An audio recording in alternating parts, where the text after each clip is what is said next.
আজকে এখানে কি অনুষ্ঠিত হচ্ছে এই আপনার স্কুলে?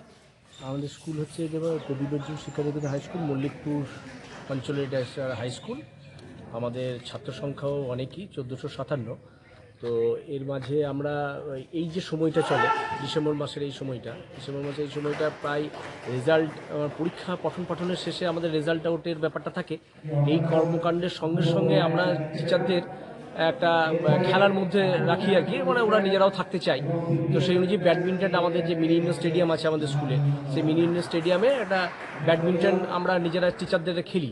তো সেই রকম কয়েক বছর ধরে আমাদের চিন্তা ভাবনা হচ্ছে যে যদি একটা টুর্নামেন্ট করা যায়, সমস্ত বীরভূম জেলার যারা খেলা ভালোবাসে, এরকম ব্যাডমিন্টনের সঙ্গে যুক্ত, সেরকম যারা শিক্ষকরা যদি আসেন আমাদের সঙ্গে, তো সেই অনুযায়ী আমরা সেই চিন্তাভাবনাকে মাথায় রেখে আমরা এই বছরই প্রথম শুরু করলাম যে বীরভূমের বিভিন্ন অঞ্চল থেকে যারা খেলা ভালোবাসে, বিভিন্ন স্কুলের সঙ্গে আমরা যোগাযোগ করেছিলাম যে আপনারা যদি এরকম, আমরা এন্ট্রি ফি বা কিছু রাখিনি, জাস্ট এটা প্রথম বছর আমরা দেখেছি যে কেমন, যারা যদি খেলতে যারা চায়, তারা যারা আগ্রহ প্রকাশ করেছেন তারা আসুক, আমাদের টুর্নামেন্ট হোক, সেই অনুযায়ী আমরা আশা রেখে এটা করেছিলাম।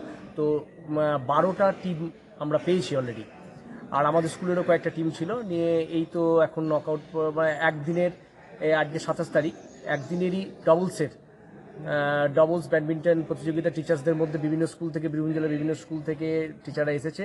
প্রতিযোগিতা চলছে, এখনো সমাপ্ত হয়নি।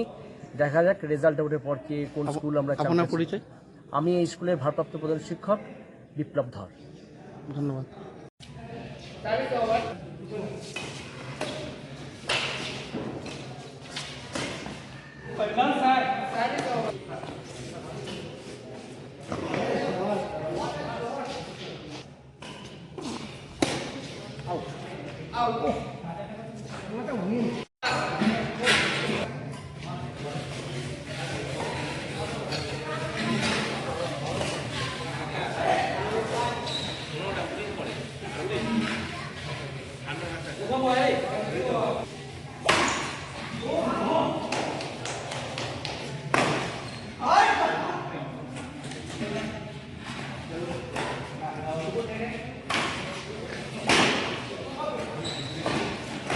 Okay.